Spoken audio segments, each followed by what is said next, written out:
La idea de que las principales religiones del mundo están vinculadas a un tipo de doctrina perenne o prisca teología es muy antigua, pero fue revitalizada y ordenada notablemente en el siglo XV, especialmente mediante las ideas de pensadores herméticos y humanistas como Giordano Bruno o Marsilio Ficino, que hicieron un potente esfuerzo intelectual uniendo puntos, haciendo girar la rueda del estudio comparativo de las religiones. Esta corriente se mantendría viva a través de los siglos, aunque sus aristas más profundas casi siempre fueron tratadas en el ámbito de la filosofía oculta. Ahora bien, el exponente reciente más importante de esta idea se encuentra en la obra de René Guénon, que ha dado lugar a un movimiento filosófico, teológico, esotérico llamado tradicionalismo, y que ha sido de los más importantes en el mundo oculto moderno. Y si bien esta corriente presenta una enorme cantidad de razones y argumentos, se basa en una idea principal que une todo, en la creencia de que las verdades metafísicas universales y primordiales de la humanidad provienen de una misma fuente divina, y que se ha manifestado a través de la historia a espíritus iluminados por medio de la revelación. Vamos a hablar de forma general sobre la obra de René Guénon, sobre el tradicionalismo y el perennialismo y de su faceta esotérica o iniciática. René Guénon nació en 1886 en la ciudad francesa de Blois, y si bien su familia era católica, desde joven comenzó a incursionar en distintas organizaciones, algunas discretas, como la masonería o la Orden Martinista de Papus, y otras ya completamente secretas o sin nombre.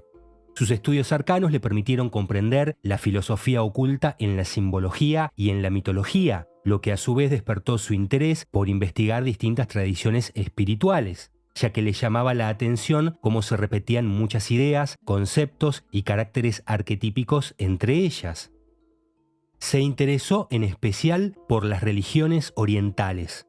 Recuerden que estamos hablando de principios del siglo XX, cuando este era un campo sumamente desconocido, o por lo menos para la mayoría de la gente. En poco menos de una década se convirtió en un ferviente crítico de la modernidad y de la programación social imperante. En esta época también tuvo una serie de discusiones y hasta de enfrentamientos que lo llevaron a condenar a los pseudo-ocultistas y a los teosofistas. Comenzó a interpretar el esoterismo desde un punto de vista metafísico y perennialista fuertemente influenciado por el hinduismo, pero para sorpresa de todos se convirtió al Islam alrededor de 1911. Años después, tras la muerte de su primera esposa, se mudó a El Cairo, donde vivió hasta su muerte en 1951. Aclarando que se convierte al Islam por su interés en el sufismo, el cual requiere ser musulmán para poder alcanzar sus enseñanzas más elevadas. En total, fue autor de una veintena de libros, algunos de estos editados de forma póstuma, en los que Guénon cuestiona la racionalidad moderna e invierte completamente las presunciones contemporáneas sobre el progreso intelectual humano, asegurando que las personas modernas creen saber más que las antiguas, mientras que en realidad tienen una comprensión de la existencia superficial y degradada. Guénon plantea que el ser humano ha progresado tecnológicamente, pero se ha separado de lo verdaderamente importante, habiendo antepuesto el progreso material al desarrollo espiritual. En su obra, Guénon busca informar lo que alguna vez fue la humanidad y si podríamos volver a encontrar las formas tradicionales de la antigua Edad de Oro. Y antes de continuar hay que aclarar algo. En general, el pensamiento de Guénon puede verse como una síntesis de varios elementos, todos los cuales tenían bastante vigencia a fines del siglo XIX y principios del XX. Es decir, que ninguno de estos elementos era original de Guénon, pero su síntesis fue coherente y distintiva, unió puntos y pulió conceptos con gran maestría. Guénon creía que la civilización occidental no solo había dejado de progresar, sino que iba en declive. Esta idea de degradación se puede encontrar no solo en la tradición hindú, sino también en el pensamiento griego y romano, donde en lugar de una progresión lineal, la historia era vista como el declive desde una mítica edad de oro, cuando los humanos convivían con la divinidad, a un periodo actual de ignorancia y perversión. Según Guénon, ahora estamos en el último periodo de la humanidad, el Kali Yuga hindú, como evidenciaría el olvido de las tradiciones, el descreimiento en lo esencial y la colocación de valores materialistas y profanos como eje de la vida. En su descripción, Guénon asegura que todo esto conduce hacia una especie de apocalipsis, después del cual, hipotéticamente, se establecería una nueva edad de oro y el ciclo volvería a comenzar. También afirmó que la decadencia de Occidente alcanzó su punto máximo con la Revolución Francesa, que rechazó por completo toda tradición, lo que se convertiría en la posición predominante de la ciencia moderna y la filosofía material de lo cuantificable, poniendo el ejemplo de cómo la alquimia y la química se separaron. Guénon desarrolla todo esto en una de sus obras más significativas, llamada El reino de la cantidad y el signo de los tiempos, donde busca explicar el porqué del malestar en la modernidad, encontrando que una de sus principales causas es la preocupación por la cantidad, es la necesidad de cuantificar, o sea, el énfasis sobre lo físico predominante en la vida moderna, y que debido a su inmediatez y su materialidad desplaza a lo esencial, que es invisible e incorpóreo. Ahora bien, si Occidente está en declive, entonces para Guénon los vestigios más puros de aquella sabiduría primordial de la Edad de Oro deberían encontrarse en Oriente, aclarando que en su obra siempre vamos a encontrar una visión un poco idealizada de Oriente. Guénon ve a las sociedades orientales que colocan los valores sagrados y tradicionales en su centro como superiores a las sociedades occidentales que parecen valorar únicamente la innovación tecnológica y la moda. La clave para entender todo esto es la creencia en el perennialismo, que esotéricamente incluía la idea de una doctrina universal o priscateología entregada por Dios al hombre en un pasado remoto. Esta creencia sugiere que hubo una verdad primaria de la que descendieron los principales sistemas de creencias del mundo. En cierta forma, el perennialismo también maneja conceptos bastante fuertes. La historia humana es vista como la historia del olvido, y el presente como el último reflejo de un conocimiento que casi se ha perdido, donde la humanidad comete su mayor error al creerse libre de cualquier manifestación metafísica o suprasensible. Y acá llegamos al nudo de la cuestión. Para Guénon y sus seguidores no hay una multiplicidad de tradiciones, sino que existen un conjunto de principios universales que sustentaron todas las religiones y sistemas de pensamiento, y donde los vestigios de aquella antigua tradición son la base primordial de todo pensamiento, ya sea religioso, filosófico y hasta científico. Es decir, consideraban que la antigua tradición no solo era sabiduría, sino la sabiduría.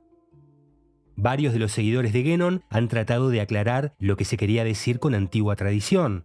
Por ejemplo, Robin Waterfield escribió lo siguiente: la antigua tradición era esencialmente el cuerpo del conocimiento y de la autocomprensión que es común a todos los seres humanos. Su expresión fue la base de toda sabiduría tradicional y su aplicación el alma de todas las sociedades antiguas. Es a través de la antigua tradición que podemos llegar a entender el mundo en el que estamos y encontrar nuestro lugar en él.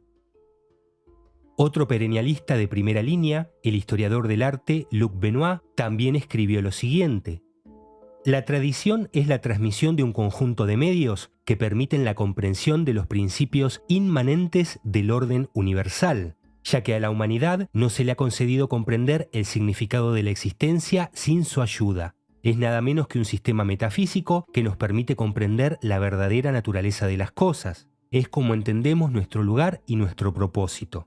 La tradición es un particular tipo de sabiduría que forma la base de todo entendimiento humano.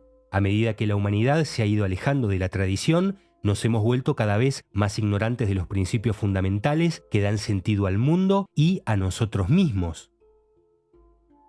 Ahora bien, como los perennialistas consideran que la tradición es de naturaleza espiritual, su principal amenaza es el materialismo, y por eso Guénon lo toma como definitorio de la modernidad. En El reino de la cantidad escribe lo siguiente: el materialismo se ha impregnado en la mentalidad general para convertirse en una forma de sentido común que no necesita formulación teórica y que se ha transformado en una especie de instinto. El hombre mecanizó y sistematizó todo y terminó por mecanizarse a sí mismo, cayendo poco a poco en la condición de meras unidades numéricas perdidas en la uniformidad de las masas. Uno de los tradicionalistas y colaboradores de Guénon más conocidos fue Ananda Coomaraswamy, un académico especializado en simbolismo, mitología y religión comparada. Coomaraswamy argumentó que industrialización y civilización son incompatibles. Si la civilización depende de la tradición y por lo tanto la religión debe oponerse a aquellas fuerzas que pretenden perpetuar la industrialización y la globalización. Para los tradicionalistas, las civilizaciones deben ser locales y particulares, deben conservar su identidad autóctona, aun cuando se basen en la idea de una sola antigua tradición. Y este último punto es muy importante porque el tradicionalismo no busca crear un mundo con una civilización única en la que todos los pueblos sigan la misma dirección. Más bien argumenta que todas las sociedades tradicionales tienen una raíz compartida, por lo que si la identificación es sincera, no importa su forma externa, ya que es natural que las civilizaciones hayan adaptado la antigua tradición a sus propias circunstancias. Y aclaro esto porque suele traer muchas confusiones. El tradicionalismo que imaginaba Guénon es primordial, por lo que no necesita ser universal. No es aceptable imponer una determinada ideología o sistema, ya sea abrámica o dármica, como tampoco abogar por una síntesis de todas las religiones. Los tradicionalistas no imaginan que exista un único camino para todas las personas, ven a las grandes religiones como distintos caminos hacia el mismo fin y que las personas las eligen según sus propias afinidades. Algunas de estas religiones pueden ser más antiguas que otras y algunas podrían haberse alejado más de la raíz compartida. Por eso se creyó que la tarea era identificar y rescatar los elementos esenciales dentro de estas religiones, en lugar de promover una sobre todas las demás o intentar sintetizarlas. El elemento final dentro del tradicionalismo y del pensamiento de Guénon es la noción esotérica de iniciación. Como dentro del camino religioso han existido muchas religiones, dentro del camino espiritual también han tenido lugar distintas manifestaciones. Y, aunque de forma muy general, esto ya lo hemos hablado en otro informe, pueden apreciarse dos senderos, el místico y el iniciático. Aclarando para los que están muy en blanco y negro, bueno y malo, etc., que en la mayoría de los casos no son opuestos e inclusive se ha visto que pueden ser compatibles. Por ejemplo, la cábala o el sufismo que unen los dos senderos, el místico y el esotérico. Como fuese, el camino iniciático suele relacionarse más con la búsqueda del conocimiento a través del seguimiento de una cierta disciplina espiritual, que puede valerse de determinadas técnicas o herramientas. Bueno, Guénon creía que lo que se había perdido con el cristianismo, la principal religión occidental, es el elemento esotérico. Guénon argumenta que todas las religiones tienen un lado exotérico o público, pero que sin embargo esa parte exotérica está basada en un elemento esotérico oculto, por el cual la sabiduría secreta se mantiene y se transmite. Este elemento jamás se explica al público y solo está disponible para una élite minoritaria mediante la comprensión de los símbolos que se esconden dentro de la religión exotérica. Para Guénon, el cristianismo moderno, después de 2000 años de este tratamiento, ha olvidado casi todos sus elementos secretos. Es por esta razón que él y muchos de sus seguidores se volvieron hacia la rama sufí del Islam y la tomaron, por alguna razón que desconocemos, como un auténtico camino a la iniciación. En ocasiones, Guénon también argumentó que todavía existían en Occidente algunos vestigios ocultos del esoterismo auténtico. Para Guénon, el papel del tradicionalista entonces es buscar y demostrar la importancia de lo esotérico dentro de cada religión, porque supone que ahí están las raíces ocultas de la antigua tradición. Creía que el objetivo clave del tradicionalista era primero interpretar y luego mantener y transmitir adecuadamente esa tradición.